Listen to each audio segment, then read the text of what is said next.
Zachim Dapsadik Gimel. Première ligne du DAF. Ba min Rami Bar Chama, Nerav Chisda.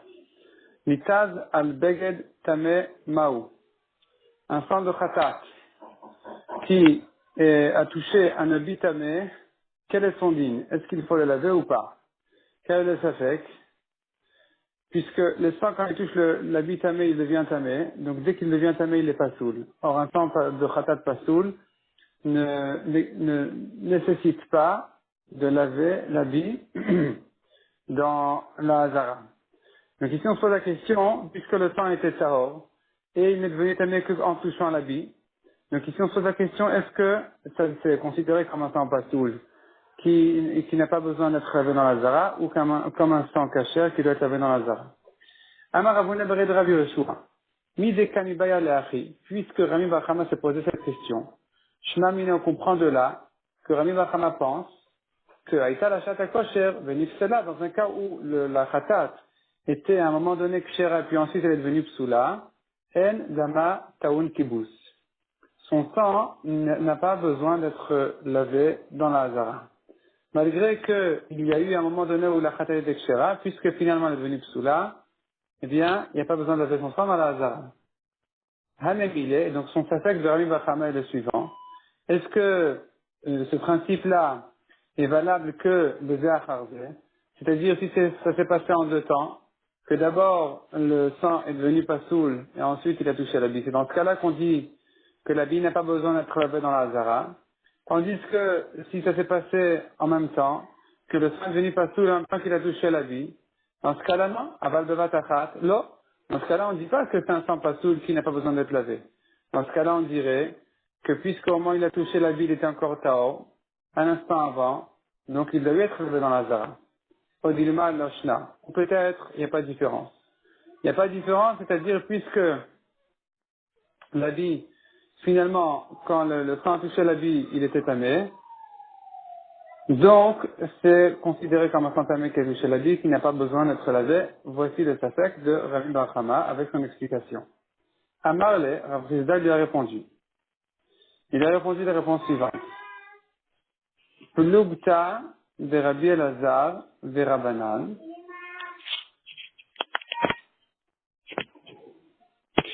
C'est une marloquette entre Rabbi Elazar et Rabbanan.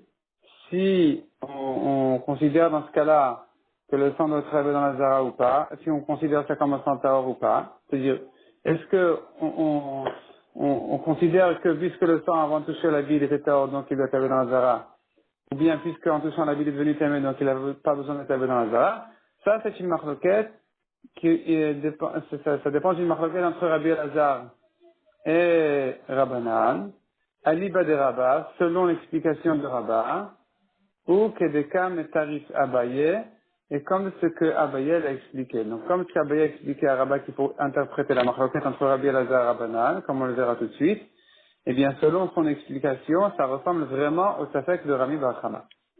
Et la Gemara s'explique.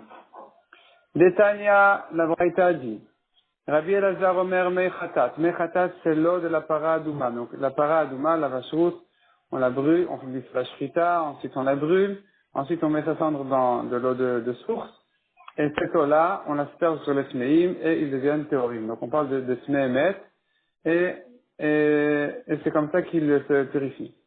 Maintenant, c'est Meichata, donc cette eau spéciale, chez Nitmeu, malgré que l'eau de Paradouma est devenue tamée, Metarim. Cette eau-là a quand même le pouvoir de purifier. Sharei, la preuve est la suivante. Nida, Mazinalea. Une femme Nida, une femme Tmea, on peut la purifier de la Toumatmet. C'est-à-dire, elle a deux Toumaturelles. Elle a la Toumatmet déjà, elle a touché un bord. Et puis, elle a sa propre Toumat qu'elle est Nida. Et malgré qu'elle est Nida, on peut quand même la purifier au moins de la Toumatmet. C'est-à-dire, on n'a jamais trouvé dans la Torah que c'était un problème de la purifier de la Toumatmet au moment où elle est Nida. Donc, au moins de la Toumatmet, on peut la purifier. Alors que l'eau de la Paradouma, donc de, l'eau de source dans laquelle il y a les descentes de Paradouma qui la purifie de la Toumatmet, on touchait cette femme-là qui est mère, donc cette eau-là est devenue tamée. et pourtant ça a le pouvoir de la purifier. Ve'amar Rabba, alors on n'a pas fini encore l'explication, c'est une longue analyse, et à la fin de toute la sugia, on comprendra quel rapport avec notre sujet. Donc il faut aller étape après étape. Donc pour l'instant, ce qui nous intéresse, c'est ce que Rabbi Elazar a dit, que cette eau de khatat, malgré que elle est devenue tuméa, elle peut purifier. La preuve, c'est que ça peut purifier une ida.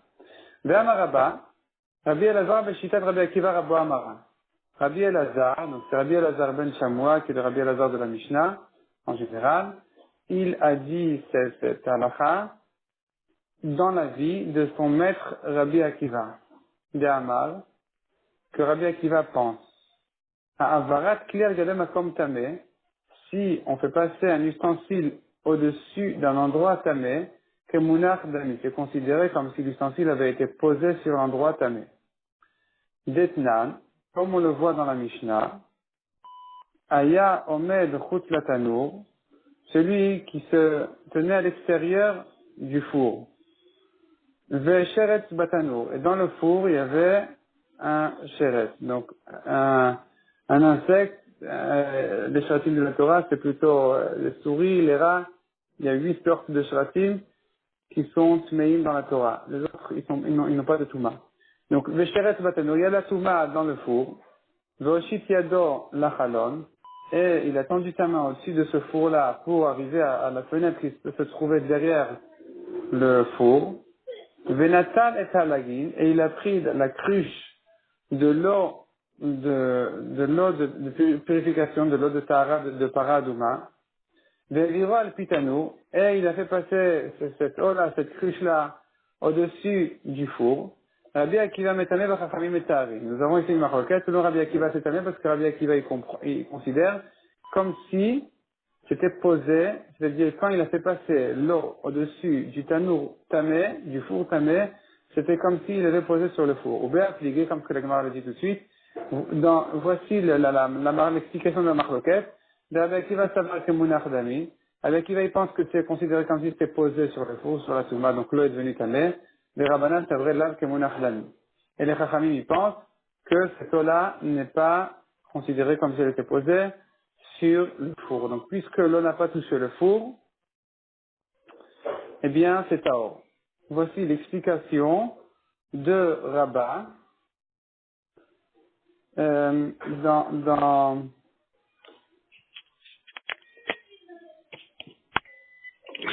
la vie de Rabbi Elazar, qui a dit que l'eau qui est passée au-dessus de la nida, avant même de la toucher, est devenue tamée, et pourtant, ça peut la purifier.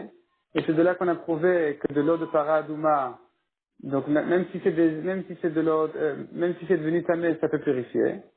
Et Rabbah voulait expliquer que c'est ça l'explication de la marloquette entre Rabbi Akiva et Rabbanan, que selon Rabbi Akiva, pour quelle raison la cruche qui est passée sur le four est tamée, c'est parce que c'est considéré comme si c'était posé sur le four, et que c'est pour ça que Rabbi Akiva dit qu'elle était tamée.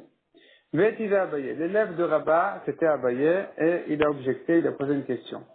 Comment dire que c'est ça l'explication de la marloquette entre Rabbi Akiva et Chachamim?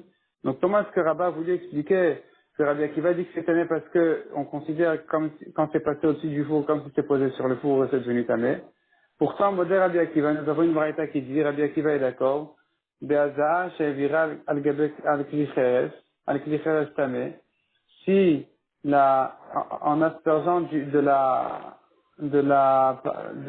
cette eau-là, de Meichatat, de l'eau de la Paradouma, c'est passé au-dessus d'un ustensile en argile qui est tamé, ou bien al-gabe mishka ou moshav tamé, ou bien c'est sur une chaise, un lit qui est tamé, chez Théora.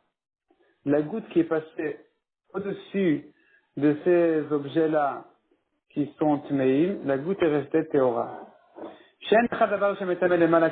Car nous n'avons aucune chose qui, en passant au-dessus d'un objet, prend sa touma, au-dessus d'une chose qui était tamée et elle devient tamée, ça n'existe pas, sauf El Kezait Minamet, sauf un Kazait d'un mort, qui lui a une toumat oel, donc c'est-à-dire même si il passe au-dessus d'un objet, au-dessus d'un endroit, ça devient tamé, tout ce qui est en dessous. Ushar Kolam Ahilin, Et de même, pour toutes les toumotes qui ont une toumat OL, c'est-à-dire toute la pièce, tout ce qui est couvert par le même toit, prend sa touma. Les touilles, ça vient inclure Evenam Nugat, une pierre qui a eu de la sarat, de la lèpre.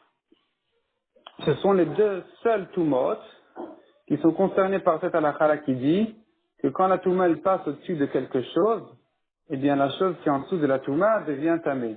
Mais toutes les autres choses ne sont pas concernées par cette halakha. Donc ici aussi, donc ça revient au même, si il n'y a pas de différence si c'est la touma qui est passée au-dessus d'un objet ou l'objet qui est passé au-dessus de la touma. Dans les deux cas, seul dans la touma tmet et la touma tsarat, nous avons fait de la race spéciale, que la touma elle passe en dessous ou au-dessus. Mais dans les autres toumot, non. Donc le tanour, le four qui était tamé à cause du chéret, de la souris morte qu'il y avait dans le tanour, dans le four, eh bien quand on fait passer là-dessus une cruche d'eau de tahara, eh bien elle ne doit pas être tuméa. Donc ça ne peut pas être ça l'explication de Rabbi Akiva qui a dit qu'en faisant passer cette cruche là au-dessus du four, eh bien l'eau devient tamée. Et la Marabaye, Abaye dit c'est pas ça l'explication de Rabbi Akiva, il faut expliquer autrement. Des coulées al-malad que Mounach Dami. Selon tout le monde, aussi bien Rabbi Akiva que Chachamim, quand on fait passer la cruche au-dessus d'un objet, on ne considère pas comme si c'était posé sur l'objet, c'est pas considéré comme si ça avait touché la Touma. Et alors, dans ce cas-là, pourquoi est-ce que Rabbi Akiva a dit que la cruche quand même devient tamée? C'est-à-dire, l'eau qui est dans la cruche devient tamée. Voici en quoi ils sont cholkim, quelle est l'explication de la marloquette. De Rabbi Akiva Savar, Gazrina Shemayanouach.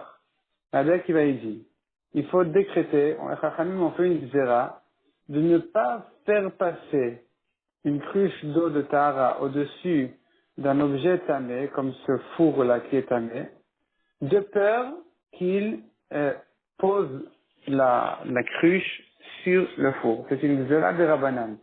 C'est-à-dire, Minatora, l'eau et Théora.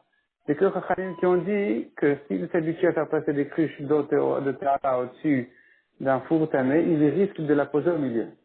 Les Rabbanan, c'est vrai le gazrinan, et les Chachamim disent, on ne fait pas cette zera-là, puisque ça n'a pas touché le four, ça reste tahor. Au mot de Rabbi Akiva, et dans ce cas-là, on comprend pourquoi est-ce que Rabbi Akiva est d'accord, Be'aza, que s'il a déjà jeté la goutte d'eau sur le tamé, et que cette goutte-là est passée au-dessus, donc la goutte d'eau de Paradouma, il a jeté sur l'homme tamé, et au passage, elle a traversé au-dessus d'une touma. Dans ce cas-là, il y a rien à craindre. Même selon Rabbi Akiva qui craint de peur qu'il va poser au milieu de peur qu'il va poser la cruche en l'amenant vers lui.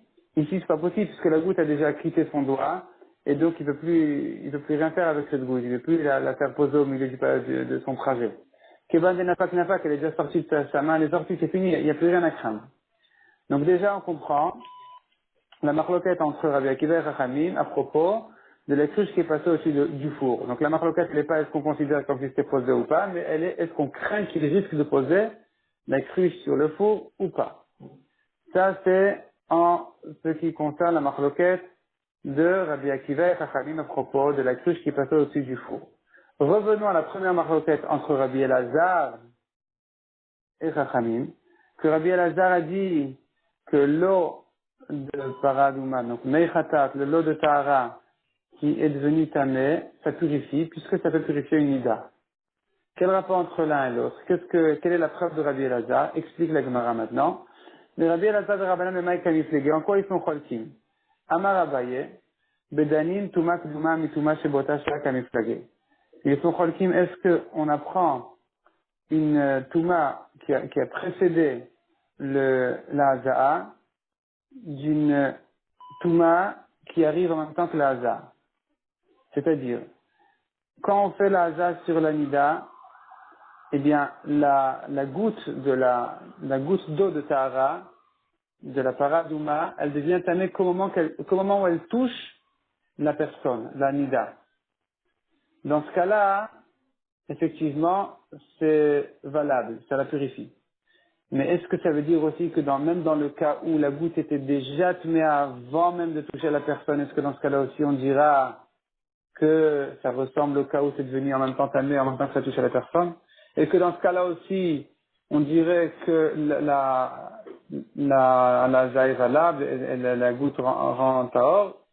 est-ce qu'on peut apprendre un cas de l'autre? Il y a quand même une différence. Mar savar danin ou mar savar en danin. C'est ça la marloquette. Selon Rabbi Elazar, danin, on peut apprendre un de l'autre. C'est-à-dire, on peut apprendre du fait que la nida devient théora malgré que la goutte en la touchant est devenue tméa. Eh bien, de même, dans un cas où la goutte était déjà tméa avant même de toucher le tamé, elle peut le rendre taor. Tandis que selon Chachamim, on ne peut pas prendre un cas de l'autre. Seul dans le cas où la goutte est devenue tméa en touchant la nida, effectivement, ça la purifie, mais dans un cas où la goutte était déjà tméa, dans ce cas-là, ça ne peut pas, on n'a pas de preuve que dans ce cas-là aussi, ça va purifier le tamé. Donc ça, c'est l'explication de Rabat. Selon l'explication de Rabat, il y aura tout de suite une autre explication, mais en tout cas, restons entre-temps sur l'explication de Rabat, ou plutôt de Abaye. Rachid dit que Rabat a accepté l'explication de Abaye. Et donc, selon cette explication-là, on revient au début de la Sougia, et on a dit, on a vu le Safek, Rami Bachama, il a posé un Safek. Est-ce que dans un cas où le sang d'une khatat a touché un habit tamé, est-ce que dans ce cas-là, il faut laver l'habit dans la zara ou pas? Et la Gemara dit que la réponse à cette question, c'est en fait la marloquette entre Rabbi Elazar et Rabbanan selon l'explication de Abaye que Rabba a accepté. C'est-à-dire, maintenant on connaît déjà l'explication de Abaye, et donc on comprend que la réponse à notre question est la suivante. Selon Rabbi Elazar, qui dit qu'il n'y a pas de différence entre si la goutte est devenue tamée au moment où elle a touché la personne, ou bien si elle était déjà tamée avant. Donc selon ce Rabbi Elazar qui ne fait pas de différence, cette goutte-là est tméa. Si elle est tméa, eh bien, elle n'a pas besoin d'être lavée dans la zara. Tandis que selon Rabbanan qui font la différence, et qui disent que c'est vrai qu'au moment où ça touche la personne, comme la nida par exemple, eh bien, on ne tient pas compte de la touma de la goutte.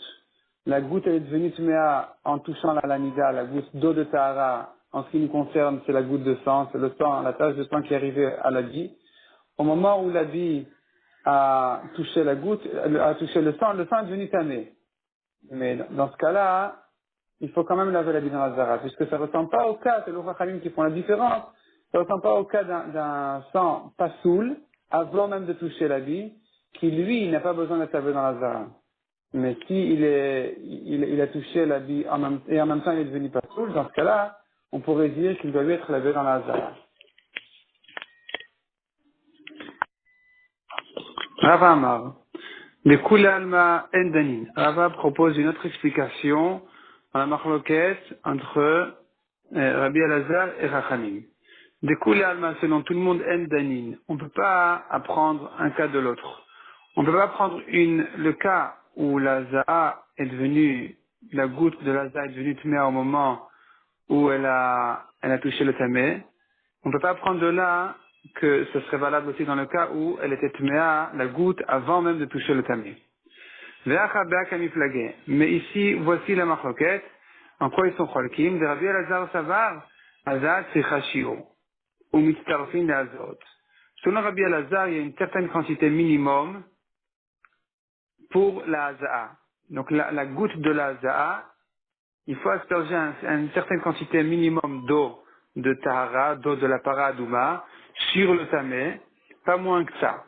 Et donc, il se trouve que dès on a fait la première Azaa sur la Nida, avant de compléter la quantité qu'il fallait, eh bien, cette première Azaa-là est devenue Tmea, puisqu'elle a touché la Nida.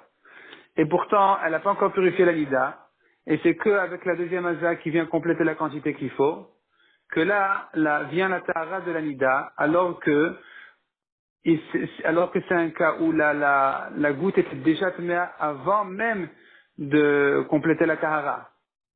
Donc on pourrait apprendre de là, effectivement, pour un cas, un autre cas, où l'eau de la paradouma est devenue tamé, et avant même de toucher le tamé, que ça serait valable. Tandis que Verabanan, c'est vrai, selon Chachamim, Haza en Sichashiur. Il n'y a pas de quantité minimum pour l'Haza, et donc, dès qu'on a commencé à faire la Haza sur la Nida, on a terminé, dès que la Haza a touché la Nida, on a terminé sa purification, Et donc, puisque dans ce cas-là, effectivement, la goutte qui a touché le midéa est devenue tméa, donc c'est vrai, mais c'est quand même pas la preuve pour le cas où la goutte était tméa, l'eau était tméa avant même de commencer la hasard. Ensuite, la Gemara dit comme ça, Khatat psula v'chule, Tanu Rabbanan.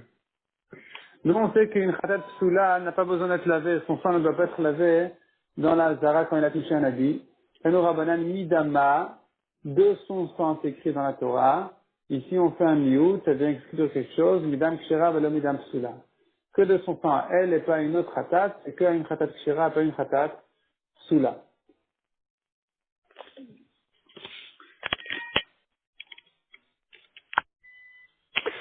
Rabbi Akiva Omer הייתה לה שעת הכושר ונפסלה, דמה טעון כיבוס. Rabbi Akiva il fait un chilouk. Pas toutes les khatot psoulot n'ont pas besoin d'être lavées lorsqu'on touche un habit dans la zara.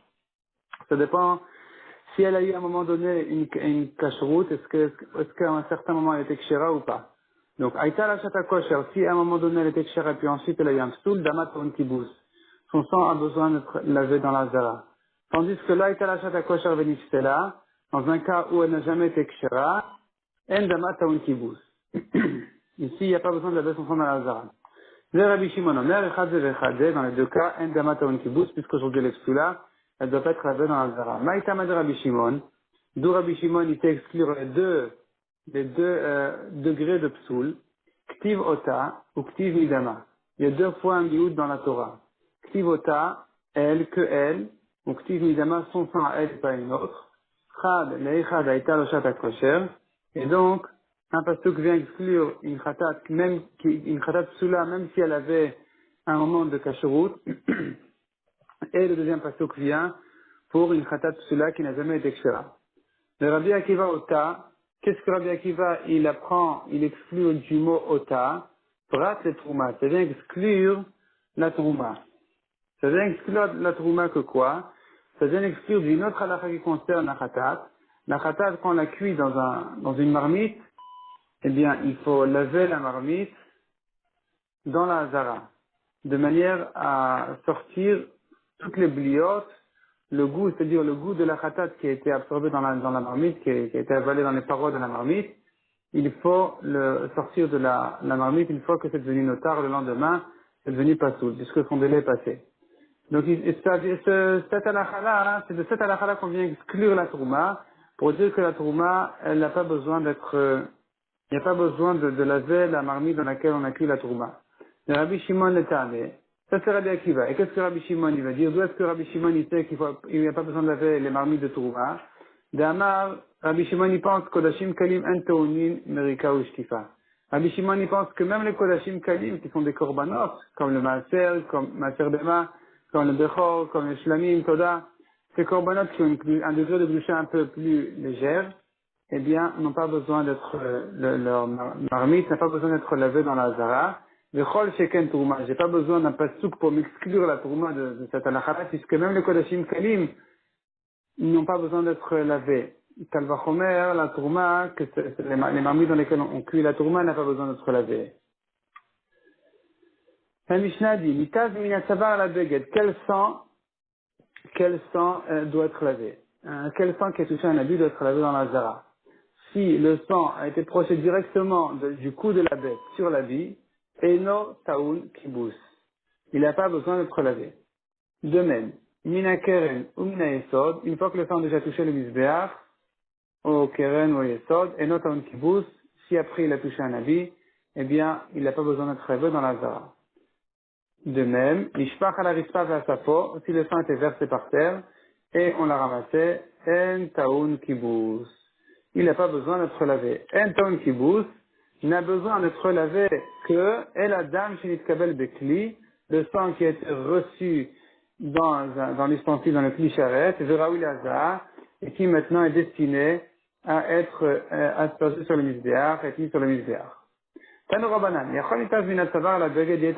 j'aurais dit que, j'aurais pu croire que même le sang qui a sauté, qui a jailli du cou de la bête directement sur la vie, il a besoin d'être lavé, Talmud Amar Asher Yazé. Le Amar Tilecha, El Aberaoul Aza. cette halakha-là ne concerne que un sang qui est destiné à la haza au misbéach. Tandis que le sang qui n'a pas été reçu dans un ustensile, dans un cli-charrette, eh bien, celui-ci n'est pas destiné au misbéach et donc il n'est pas concerné par cette halakha-là qui doit être lavé dans la hazara. Anaïdar, deuxième braïta, Yachol mitaz mina keren mina esod. J'aurais pu croire que si le sang a jailli, a sauté du misbéar, du keren, du sol de la base du misbéar, yetaon kibous, s'il a touché un habit, il devrait être lavé, Talmud Amar, Asher Yazeh, Porat Yazeh Shikvarouza. La Torah dit, seul un sang qui est destiné à être mis au misbéar doit être lavé. Ça doit exclure le sang qui est déjà arrivé au misbéar. Mishpach al Arishta v'chuleh. Hatou lamali. Qu'est-ce que vient nous apprendre la dernière phrase de la Mishnah qui dit qu'on a besoin d'être lavé, qu'un sang qui est destiné au misbéach? Répond la Gemara, Matan Ke'amar. Ça vient pas nous apprendre encore une halakha, ce n'est que le principe qui explique toutes les halakhot qui l'ont précédé dans la Mishnah. Matan Mishpach al Aritzpa de Asafo, Enton Kibutz. Pour quelle raison? Lorsque le sang était versé par terre et on l'a ramassé, il n'a pas besoin d'être lavé, les fiches Enton Kibutz, car n'a besoin d'être lavé que, et la dame finit de Bekli, un sang qui a été reçu dans un kli, et donc pas s'il a sauté directement du cou de la bête, Veraoui Leaza, et qui est destiné au misbéach. La Gemara continue, Raoui Leaza, les mots Temaï. Qu'est-ce que ça vient exclure cette halakha-là, ce détail-là, qui dit que le sang est destiné à la Haza, au misbéach?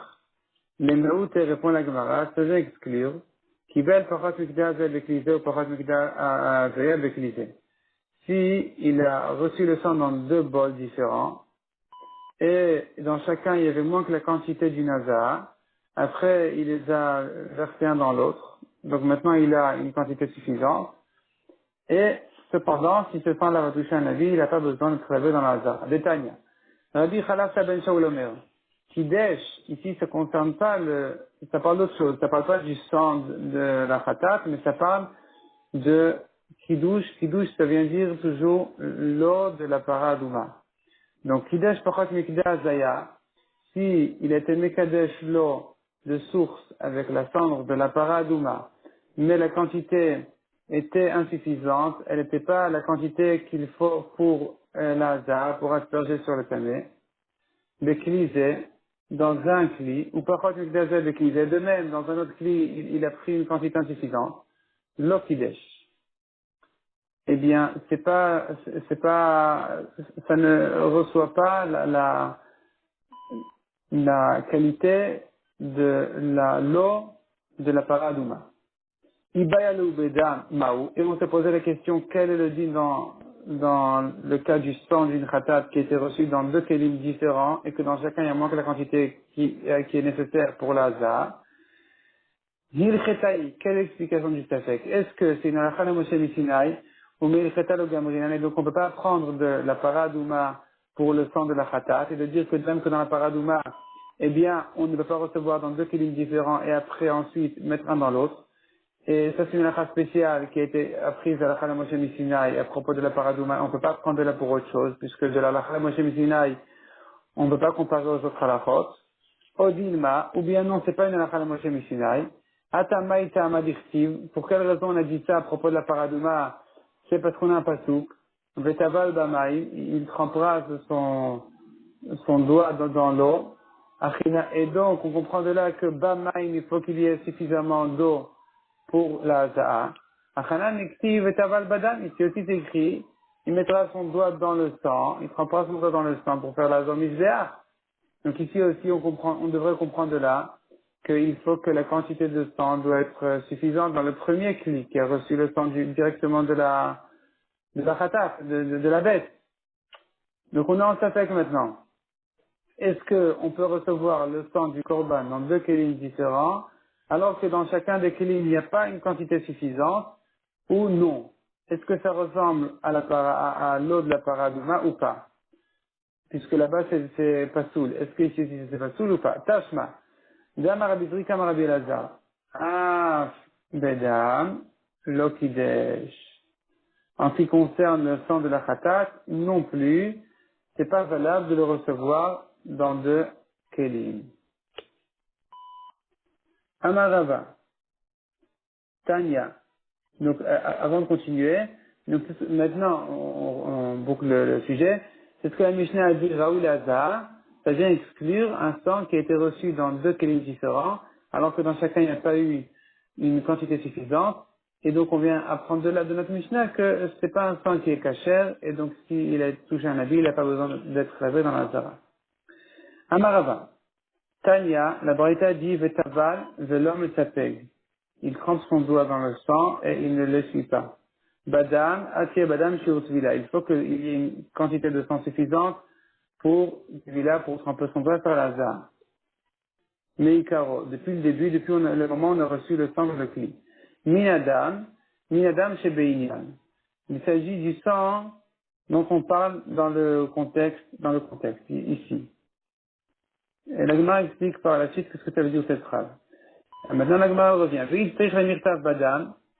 Pourquoi est-ce qu'on a besoin de deux drachot qui nous disent la même chose, qui nous disent la même halakha, qu'il faut qu'il y ait suffisamment de sang pour une quantité de sang qui est suffisante pour la hazara, au moment où on a reçu le sang de la bête. Donc la Gemara dit, on a besoin de deux psukim. Badam.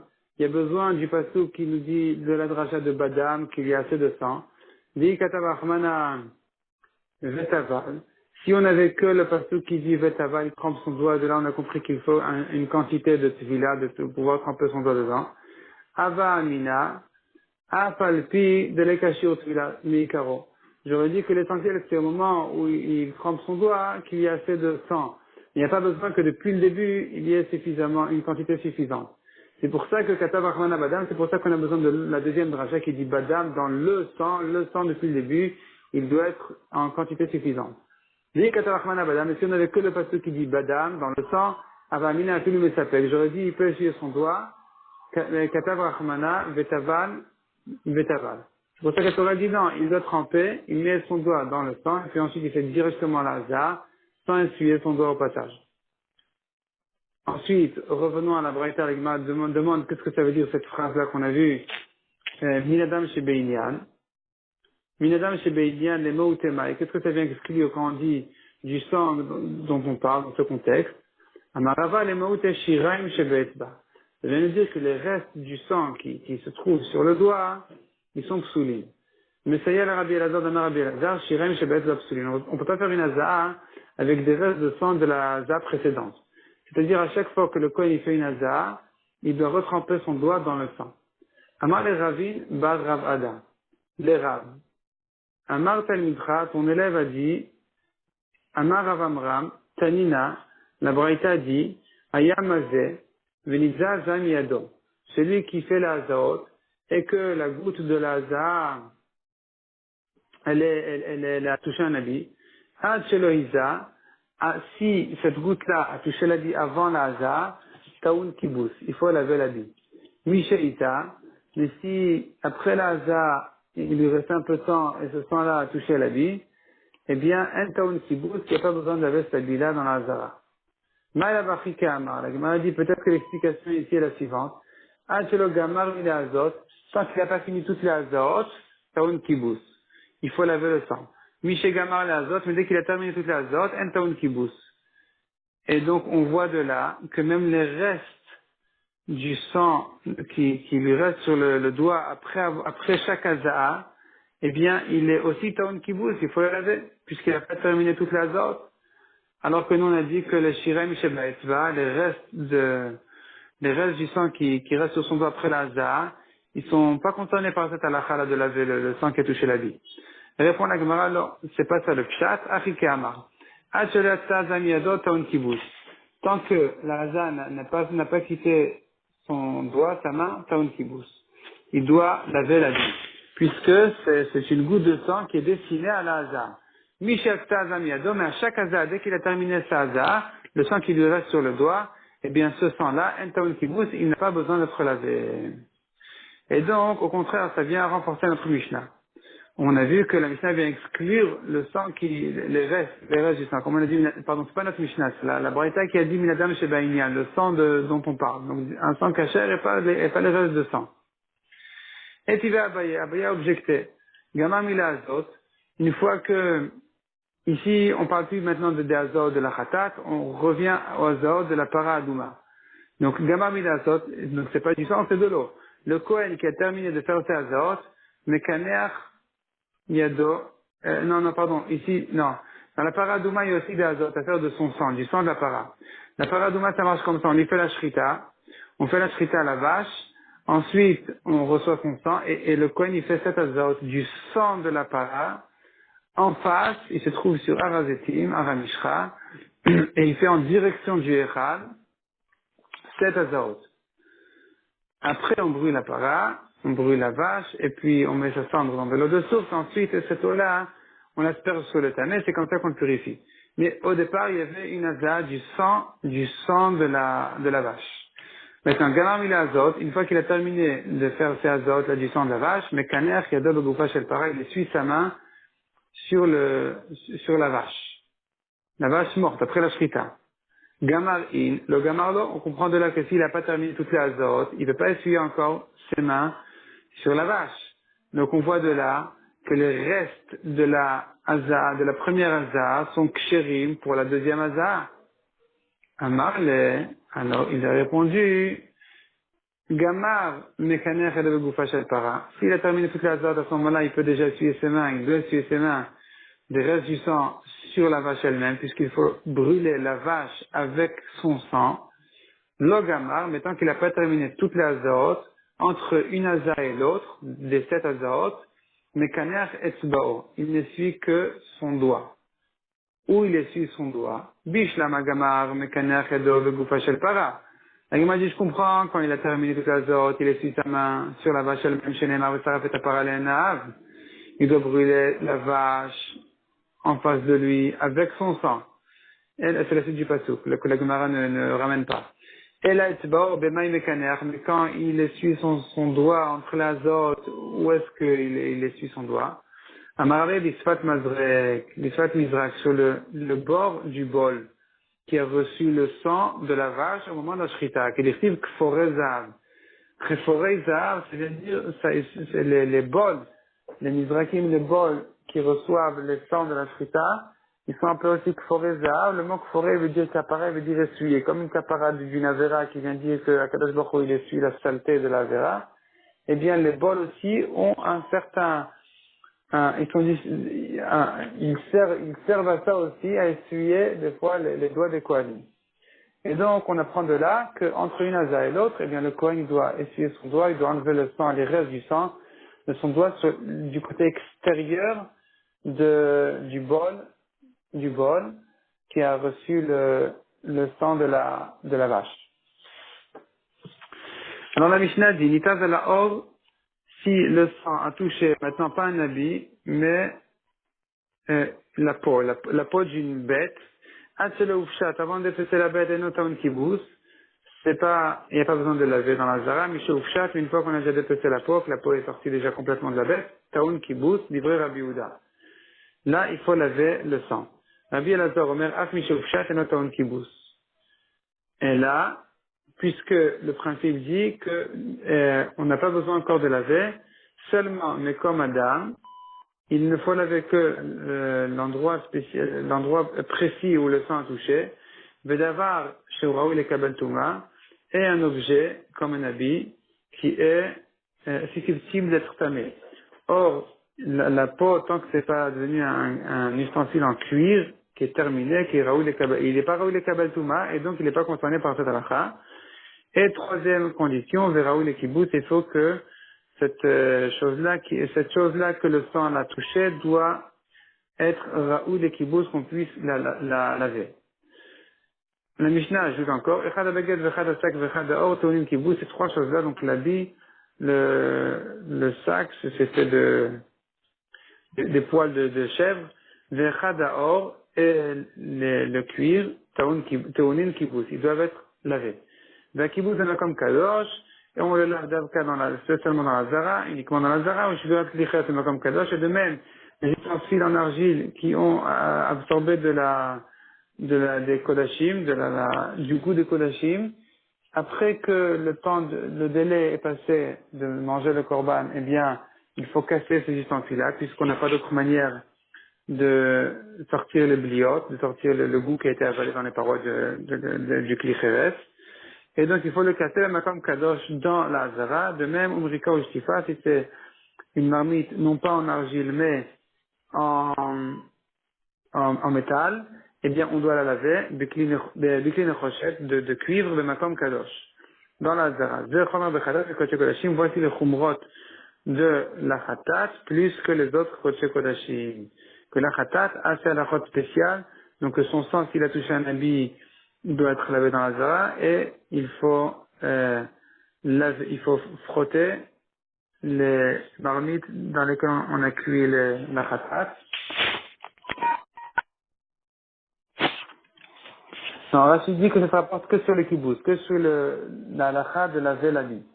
Mais tous les Kodesh Kodashim sont concernés par cette halakha-là, il faut les frotter dans le makom kadosh, donc les marmites en cuivre, il faut les laver dans la hazara, et de même les ustensiles en argile, il faut les casser dans la hazara.